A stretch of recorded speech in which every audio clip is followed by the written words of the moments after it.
Materi webinar sumber daya air tanah seri 2 kali ini akan disampaikan oleh Pak Doni Eka Putra dengan judul Perlindungan Sumber Daya Air Tanah. Webinar ini merupakan webinar kedua webinar GWWG akhir tahun 2020 yang bertemakan sinergi pengelolaan dan perlindungan sumber daya air Yogyakarta yang berkelanjutan. Semoga materi ini dapat bermanfaat bagi kita semua, khususnya di dalam perlindungan sumber daya air tanah. Undang-undang bahkan sampai perda dan pergub sebetulnya secara eksplisit perlindungan sumber air tanah itu sudah masuk di dalam aturan-aturan yang berkaitan dengan kawasan lindung dalam bentuk seperti zona imbuhan air tanah, zona resapan air tanah, ataupun sepandan mata air. Hanya saja di dalam undang-undang dan peraturan tersebut belum disebutkan bagaimana cara untuk menentukan zona imbuhan ini atau resapan ini ataupun sepandan mata air. Satu hal yang saya temukan juga adalah banyak peraturan yang menyebutkan sepandan mata air itu adalah memiliki radius 200 meter. Itu berlaku pada semuanya. Nah, tentunya ini tidak sesuai dengan konsep daripada air tanah itu sendiri. Nanti akan saya jelaskan pada presentasi pada pagi hari ini. Nah, sebetulnya apa keuntungan kita melakukan perlindungan sumber daya air tanah?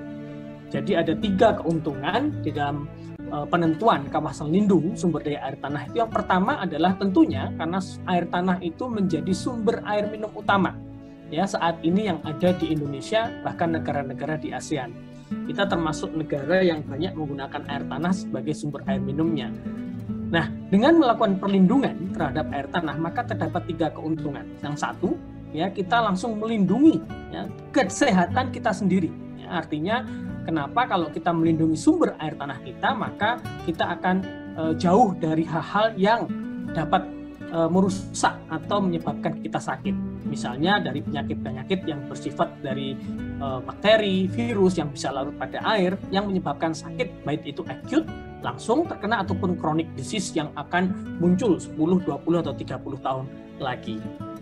Dan yang kedua, tentunya dengan melakukan perlindungan sumber daya air tanah, kita akan memiliki keuntungan ekonomi jangka panjang dalam pengelolaan sumber daya air. Ini yang sering tidak diperhatikan menurut saya. Ya, setelah sumur dibuat atau mata air dimanfaatkan untuk diambil sebagai sumber air minum, kemudian ya sudah, sempadan mata air hanya sekitar 200 meter, hanya sekedar ditentukan, tetapi tidak dilakukan hal-hal apa saja yang perlu dilakukan untuk area perlindungan tersebut. Ya, kalau kita melakukan perlindungan dengan segala strategi dan juga tindakan treatment pada zona perlindungan itu, maka apa yang terjadi di masa mendatang adalah kita hanya membutuhkan biaya yang rendah dalam treatment daripada kualitas air itu nantinya. Bahkan kita juga akan memiliki biaya yang rendah di masa depan kalau kita punya masalah untuk membersihkan sumber air tersebut. Serta tentu saja kedua hal yang saya sebutkan dalam biaya yang rendah dalam treatment dan juga clean up cost tadi, kita juga akan mereduksi kebutuhan infrastruktur di masa mendatang karena yang sudah kita lindungi, kualitas air tanahnya tetap, kuantitas airnya bagus, sehingga tidak perlu kita membuat atau menyediakan infrastruktur baru karena adanya pencemaran lah yang masuk ke dalam sumber air tanah kita, sehingga kita membutuhkan alat baru untuk meningkatkan atau memperbaiki kualitas air tanah tersebut. Yang ketiga tentunya bagaimanapun juga di dalam suatu kawasan lindung, tentu di situ ada perlindungan lingkungan. Ya, kita melindungi habitat, ekosistem ataupun segala yang ada, flora dan fauna yang ada di lingkungan dari zona pelindungan air tanah tersebut. Jadi ini 3 hal sebetulnya keuntungan kita menentukan kawasan lindung dari sumber daya air tanah.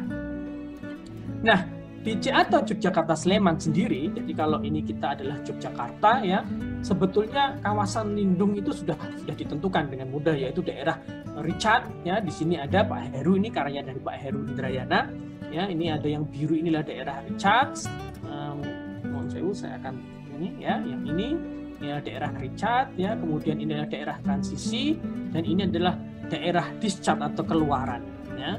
Sehingga sebetulnya pemanfaatan air tanah itu disarankan untuk masuk di daerah yang biru ini, yaitu daerah keluaran atau daerah discharge.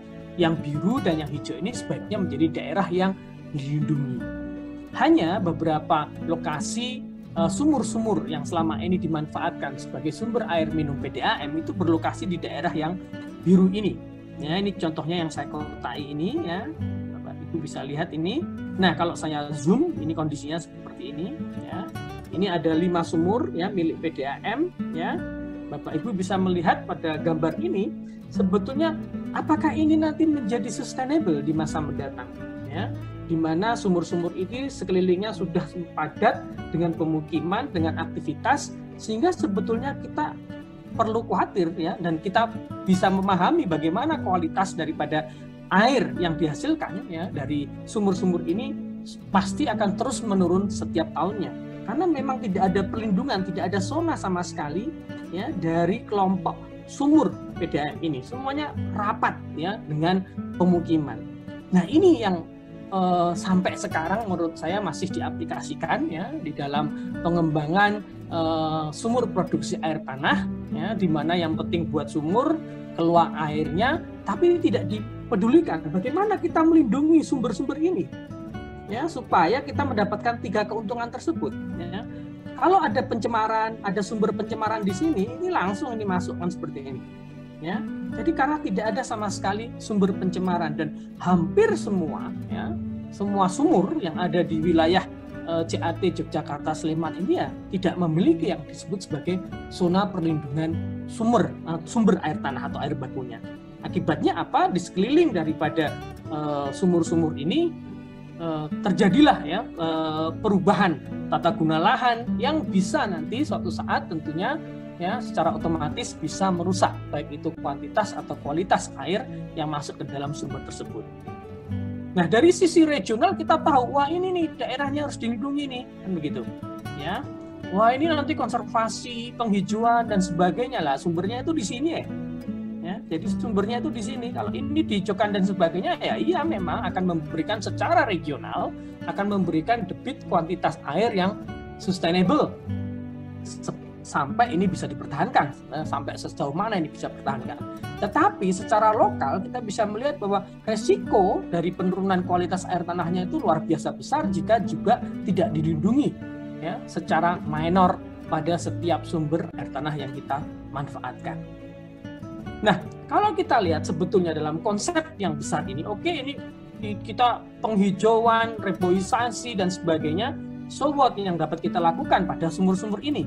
Ya, jadi pada prinsipnya, ya, jika sumber air tanah yang digunakan hanya mencakup sebagian kecil dari total sumber daya air tanah yang tersedia, ya, maka akan tidak efektif. Saya menyatakan bahwa apa yang kita lakukan di sini, wah, perlindungan apapun ini, tapi kalau kita tidak melakukan perlindungan terhadap sumber air yang kita pakai, ya nanti percuma, ya. Biaya yang kita keluarkan untuk area yang hijau ini untuk melindunginya tidak akan berguna untuk melindungi sumber-sumber air tanah yang kita manfaatkan. Ya, bahkan biayanya terlalu besar, maka tidak efektif. Jadi gambar sebelah kanan ini, Bapak Ibu bisa melihat, ini gambar misalnya groundwater basin. Di sini adalah groundwater basin, ya. Nah, di sini adalah sumber-sumber air, ya, ataupun mata air, ya, baik itu sumber-sumber air di sini kita bisa melihat, dan kemudian sumber-sumber air ini kita batasi, ya, kita batasi dengan groundwater protection atau zona perlindungan air. Keuntungan apa yang kita peroleh di sini? Kalau kita berusaha satu CAT ini kita kelola, biayanya mahal, secara cost tidak masuk akal dan sebagainya. Jadi bagaimana kita melindunginya? Lebih enak kita melindungi dalam konsep well management ini, atau sumber airnya ini, mata airnya kita kelola, punya zona pelindungan yang di sini kita berkonsentrasi penuh di dalam melindungi sumber-sumber air ini. Ya, kalau kita kembali ke gambar sebelumnya, ini dilindungi bla bla bla bla bla, ini sumbernya tidak, nonsense seperti itu. Ya. Saya lebih memilih strategi untuk melakukan hal-hal yang melindungi yang kecil-kecil ini, karena ini yang kita manfaatkan, bukan secara garis besar. Secara garis besar oke, dan sebagainya, tapi itu tidak langsung bisa berpengaruh secara langsung kepada kualitas air yang kita manfaatkan. Sehingga sebetulnya yang kita inginkan apa ya dalam gambar ini, maka sebetulnya kita membutuhkan ini ya, kotak-kotak kecil yang kita lebih kecil zonanya, di situ kita lebih bisa berkonsentrasi untuk mengelola air tanah yang ada di situ.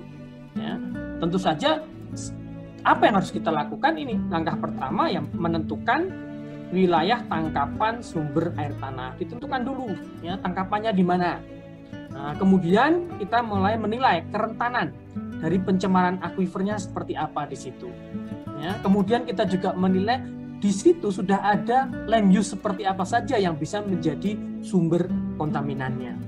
Nah, ada 3 tahapan itu, yaitu penentuan dulu, kerentanan, menghitung beban. Nah, setelah itu apa dari 1, 2, 3 ini? Tentu kita melakukan measure, tindakan, pencegahan, manajemen, pengelolaan untuk melindungi sumber air tanah yang kita gunakan. Nah, contohnya seperti ini.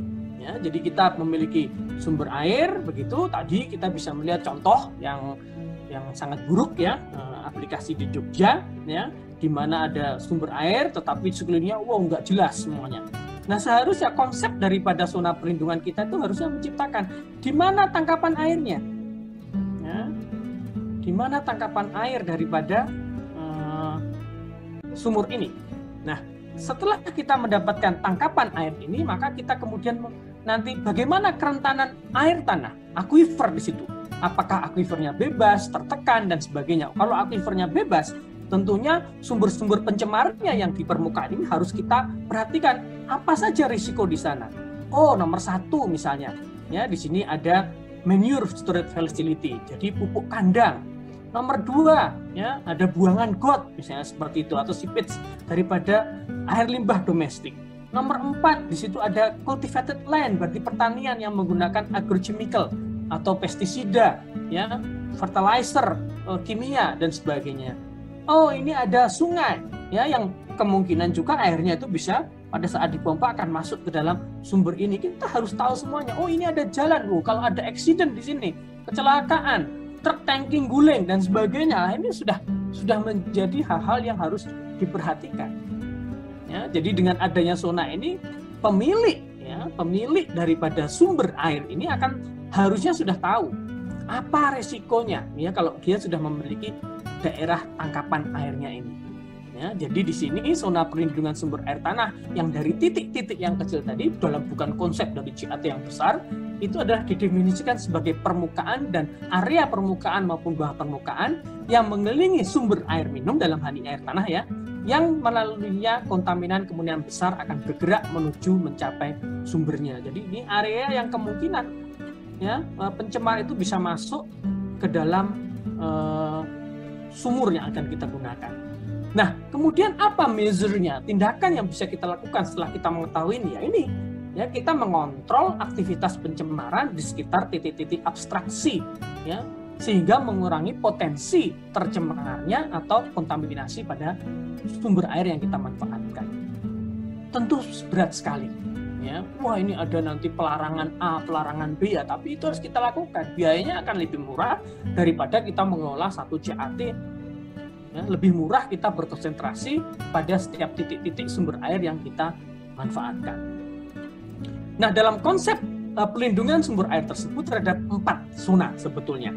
Ya, jadi kalau saya gambarkan yang besar, ya, maka sebetulnya ada 4 zona. Yang zona pertama itu adalah zona yang berbatasan langsung dengan lokasi sumur atau lubang bor untuk mencegah masuknya kontaminan secara cepat atau kerusakan kepala sumur. Jadi ini misalnya, ini zona 1.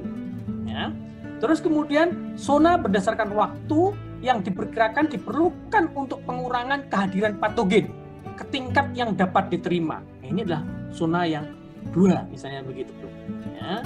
Di sini bisa kita bicara bakteri, virus dan sebagainya. Ya, kita sampai saat ini belum ada penelitian apakah virus corona itu bisa hidup ya pada saat dia masuk ke dalam tanah bercampur dengan air bisa berapa lama dia bisa hidup. Biasanya virus, contohnya hepatitis itu bisa hidup sampai 120 hari di bawah permukaan. Nah, kalau corona seperti apa belum ada penelitian. Mungkin dari yang mendengarkan ini tertarik dan kemudian akan meneliti ya masalah virus corona ini, apakah bisa menjadi salah satu patogen yang bisa larut dan bisa nanti mencemari air tanah.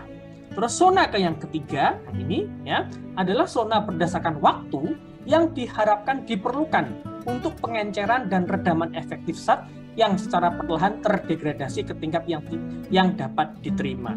Jadi kalau ini adalah patogen, ya melindungi dari patogen. Yang ketiga itu melindungi dari pencemaran kimia. Ya.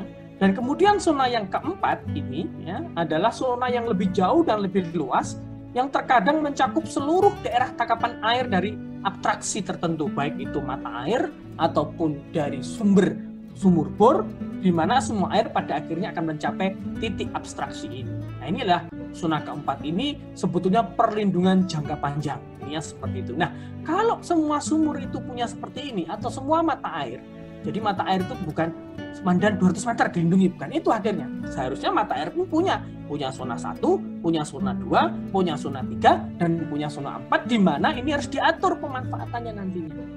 Setelah ini diatur semuanya, nah nanti baru kita bisa mengelola dan mengharapkan sustainability dari pemanfaatan sumber tersebut.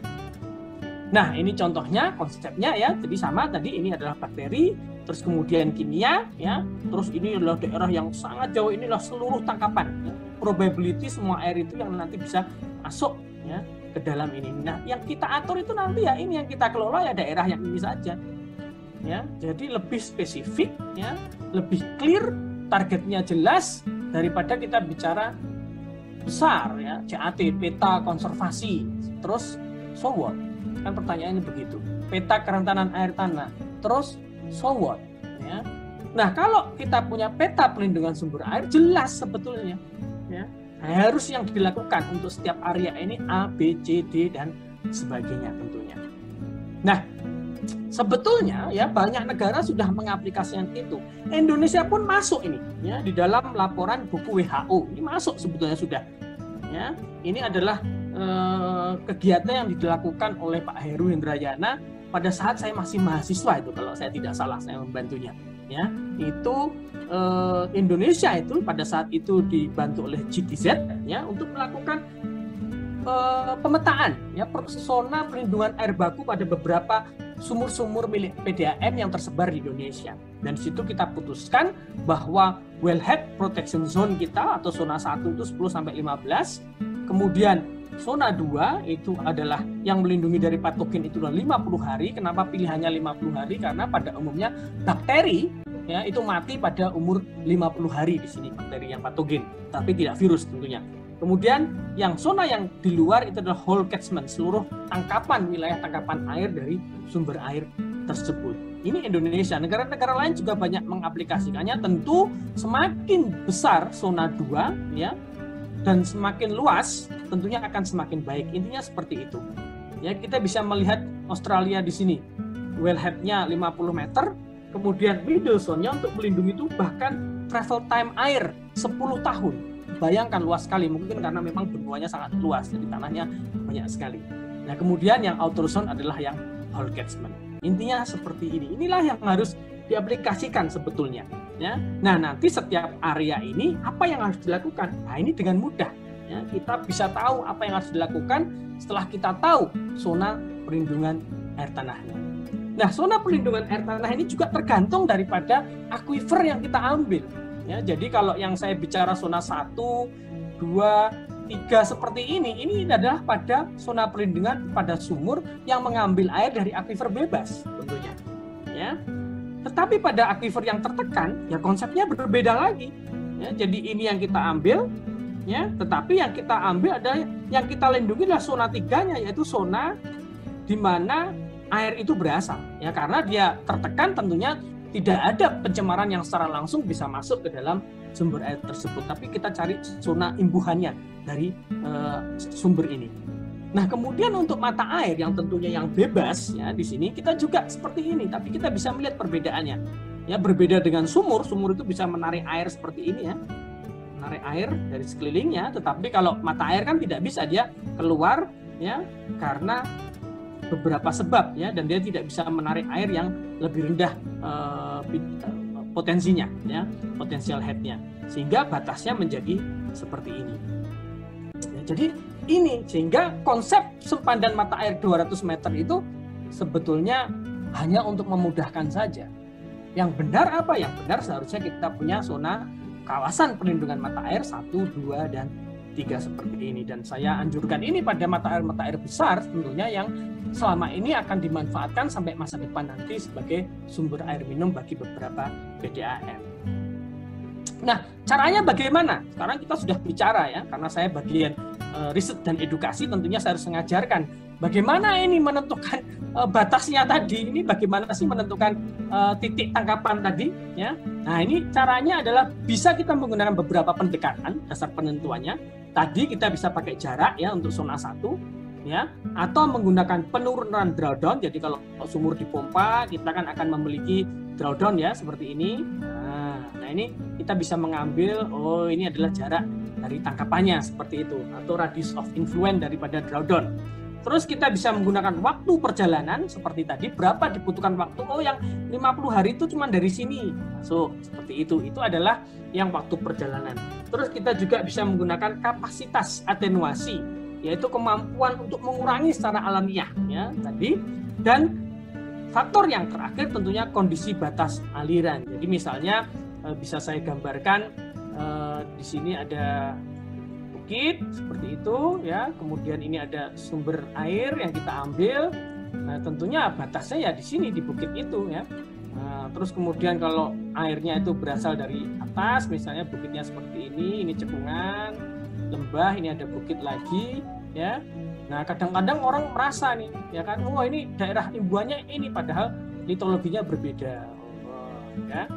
Padahal airnya dari sana ya, dari arah sana mengalir begini. Di sini adalah batuan yang berbeda, tapi di sini ini supaya terlindungi ya banyak airnya, pasang pohon. Di bukit-bukit tingginya ini enggak berpengaruh Bapak Ibu sekalian ya, karena tidak ada hubungan antara litologi yang ini dengan yang menjadi akuifernya. Nah, ini yang disebut sebagai kondisi batas aliran, itu nanti berdasarkan konsep daripada kondisi hidrogeologinya. Tapi yang sederhana bagaimana? Tentunya kan begitu. Ya, bagaimana menentukannya? Paling sederhana dengan manual calculation. Ya. Yang kedua, mulai ribet sedikit adalah dengan menggunakan informasi hidrogeologi. Tadi ada kondisi batas yang saya ceritakan tadi. Ya. Yang ketiga, dengan melakukan modeling mulai. Ya. Yang lebih bagus lagi melakukan numerical modeling. Nah, ini adalah 4 cara untuk menentukan zona-zona tersebut. Ya, dan cara yang paling mudah tentunya akan saya berikan pada hari ini, yaitu metode perhitungan manual, yaitu fixed radius. Jadi yang di sini kita akan menghitung ya, misalnya ini suatu sumur bor yang mengambil air daripada akuifer bebas, ya, kemudian kita bisa menghitung berapa ini ya luasan areanya, berapa jarak daripada zona 2-nya, ini zona 2 dan ini adalah zona 3-nya. Ya, kita bisa menghitung dengan menggunakan rumus sederhana ini, di mana Q ini adalah debitnya, T adalah transmisivitas, I adalah hidrolik gradient, dan XU adalah ini titik dari sumur ke bagian hilir batasnya. Ya. Kemudian dihitung B itu adalah lebar daripada elips, ini B total. Ya. Yang paling lebar adalah debit dibagi dengan T kali I, hidrolik gradient. Ya, kemudian dari situ kita bisa menghitung DWR, yaitu jarak dari ujung ini sampai ke bagian terlebar daripada elips tadi, ya, DWR ini dengan menggunakan rumus ini. Nah, kemudian kita bisa menghitung DWO sebagai 3 kali daripada RO ini, dan mana RO ini adalah radius jarak ya yang dihitung berdasarkan travel time 50 hari. Nah, dihitung dengan rumus seperti ini. Ya. Ada rumus-rumusnya secara sederhana memang, tetapi tentu saja membutuhkan pengetahuan dasar mengenai hidrogeologi. Ya, seperti tadi transmisivitas, kemudian hidrolik gradient, kemudian hidrolik conductivity, kemudian porosity dan sebagainya tentunya. Ya, tetapi ini adalah perhitungan paling mudah untuk menghitung setidaknya bagaimana zona 2 dan zona 3 dari suatu sumber air tanah yang akan kita lindungi. Nah, kemudian apa contoh sederhana aplikasinya setelah kita buat? Ini contoh dari Barbados ini oleh Chilton ya. Dia menggunakan bahkan zona 1, 2, 3, 4, 5 terserah, memang aturannya tidak ada yang pasti, tapi setidaknya konsepnya adalah perlindungan apa saja. Di sini zona 1 ya dipetakan sumber-sumber ini sehingga diketahui ya bahwa no new housing di sini. Ya, industrial control, no new industrial development pada zona 1. Terus zona 2 misalnya, di sini septic tank harus di-approve desainnya. Ya, terus kemudian untuk industri, all liquid industry waste to be deal with a specified water authority. Jadi diatur semuanya yang ada di situ. Terus zona 3 ya, seperti apa? Zona 4 nanti restriction-nya apa? Ya, bahkan di sini mungkin zona 1, 2, 3 itu tidak boleh ada SPBU. Nah, kalau di Indonesia belum diatur itu posisinya. Di sini boleh ada SPBU ya, tetapi harus di-approve bahwa dia tidak akan rembes atau bocor ya, dan sebagainya. Nah, ini diatur semua dalam rangka apa? Ya, di dalam rangka sumber air tersebut dapat dimanfaatkan secara berkelanjutan. Sudah berapa menit ya Pak Hendy ya? Masih ada 10 menit Pak, monggo. Oh ya, terima kasih. Ya, nah setelah kita menghitung tadi ya, menghitung area tadi ya, maka kita bisa mendapatkan seperti ini. Maka apa yang kita lakukan tadi ada 3 tahap ya. Tahap 1 menentukan, tahap 2 adalah memetakan kerentanan air tanah di area yang kita hitung tadi. Jadi nanti akan ada yang secara alamiah ya, kondisi hidrogeologi itu ada yang rentan, mudah sekali tercemar. Tapi ada juga yang tidak mudah tercemar. Misalnya yang E ini ekstrim, dia mudah sekali tercemar. Ini yang moderat, ini yang low, tidak mudah tercemar. Nah, kemudian dari peta kerentanan ini kita juga melakukan pemetaan beban kontaminan. Di situ tuh ada apa saja. Ya.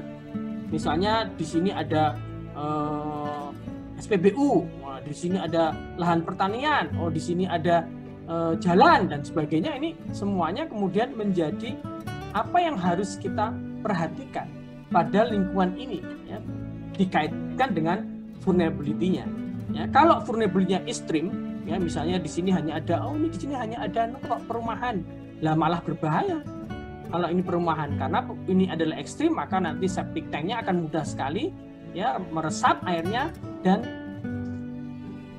terambil dalam proses pemompaan sumur tersebut.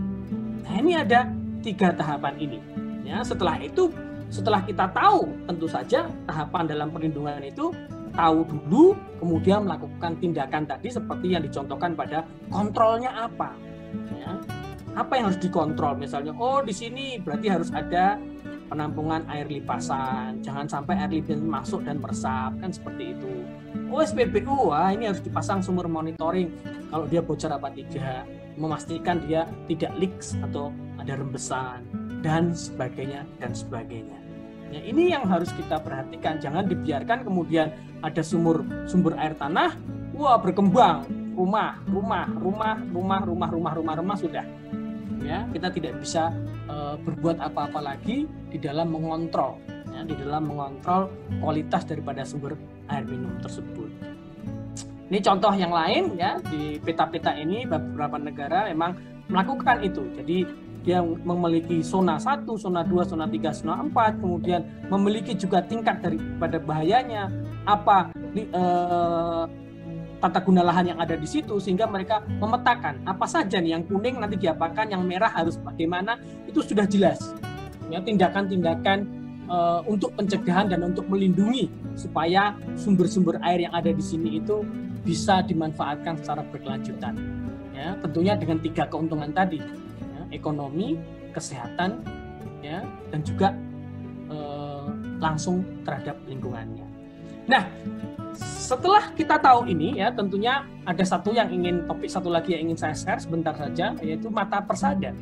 Nah, pertanyaannya adalah kemudian apa yang dapat Anda lakukan? Wah, Pak, saya sudah memetakan ini, ya kan, zona pelindungannya. Ya, saya sudah tahu ini itu dan sebagainya. Nah, sekarang apa yang dapat Anda lakukan untuk melindungi sumber air tanah Anda?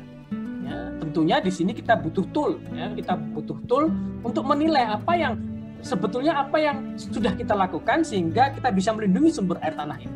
Ini sebetulnya tool yang sangat sederhana, ya. Di sini adalah mata persada, itu adalah kepanjangan daripada matrik penilaian perlindungan sumber daya air tanah yang hasil kolaborasi dengan support, ya, kemarin dari Danone dan juga Groundwater Working Group untuk menciptakan tool ini. Nah, tool ini akan sangat bermanfaat tentunya di dalam melindungi air tanah yang kita gunakan, ya. Jadi setelah kita tahu ini, ya apa kemudian yang akan kita lakukan, data apa yang harus kita kumpulkan sehingga kita tahu betul bagaimana kita mengontrol apapun yang ada pada zona perlindungan tersebut. Nah, di dalam mata persada ini sebetulnya sudah terdapat semua pilar pengelolaan air tanah di Indonesia, ya, baik dari konservasi, pendayagunaan maupun pengendalian daya rusak air. Ya, di sini dalam konservasi masuk perlindungannya, pengawetannya, pengelolaan kualitas, dalam pendayagunaan, penatagunaan air tanah, penyediaan air tanah, penggunaan air tanah, bahkan pengendalian daya rusak, pengendalian pencemaran, pengendalian amblesan, dan pengendalian intrusi air laut. Ya. Nah, ini kita sarikan semua di dalam mata persada, ya, ke dalam 5 parameter. Ya. Jadi ini adalah parameter-parameter yang seharusnya nanti diketahui oleh setiap manajer, ya, sumur, manajer yang mengelola mata air, ya, manajer yang mengelola spam dan sebagainya. Ya, ini harus punya ini data informasinya apa sih yang diperlukan, ya. Kemudian pendayagunaannya apa data yang diperlukan, konservasinya apa yang harus dikumpulkan, pengendaliannya apa yang harus dilakukan, dan kemitraannya apa yang harus dilakukan. Nah, data-data itu tentunya ada nomor 1 ini, ya, list, waduh banyak sekali Pak, ya memang banyak, ya. Jadi kalau ingin sustainable, ya kita harus mengumpulkan data yang banyak, bukan hanya garisi, bunder, ngasih batas seperti ini, tahu kerentanannya, tahu masalahnya, tapi kemudian tidak punya informasi apapun tentang sumur itu sendiri. Ya harus tahu di mana lokasinya, informasi geologinya, apakah dia mengambil akuifer tertekan atau bebas, log litologi sumur, konstruksi, hasil uji pompanya, kualitas airnya bagaimana, perubahan muka air tanahnya, rekaman debit pengambilan, debit air limbahnya yang ada di sekitar situ, kawasan lindung yang ada, mungkin ini adalah kawasan mata air, di situ ada kawasan lindung, misalnya di sini ada pura misalnya. Nah, itu banyak, ya, kita di Bali ataupun di Lombok, ya, itu juga ada seperti itu. Kemudian kondisi ekonomi lokalnya bagaimana, ya, serta apakah sudah ada studi hidrologi detail, ya, mengenai area yang kita batasi ini. Tentunya tidak semuanya harus ada, tapi setidaknya ada beberapa informasi. Oh iya, ini loh yang harus ada pada sumur atau sumber yang kita gunakan.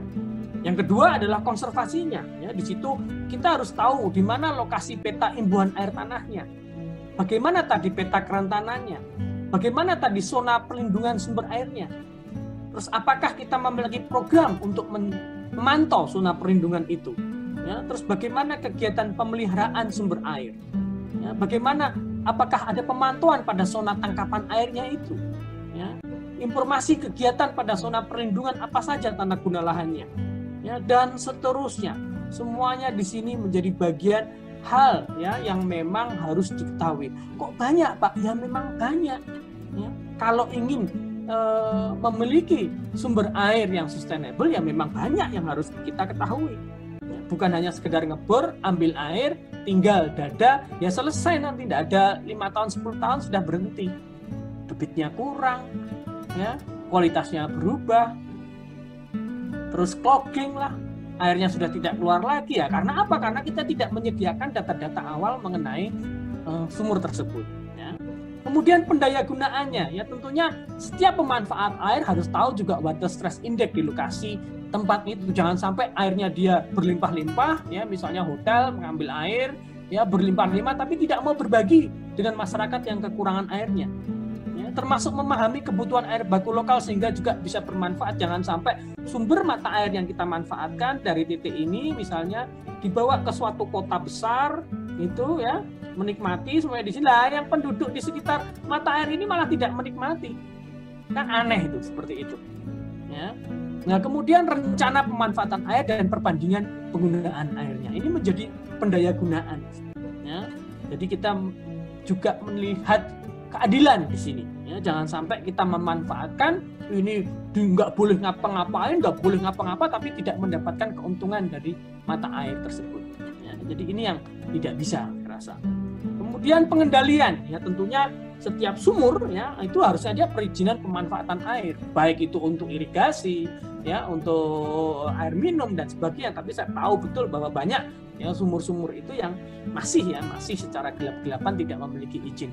Itu akan sangat susah ya dan tidak terkendali serta nanti tidak bisa dikelola dengan baik sustainability atau keberlanjutannya. Ya.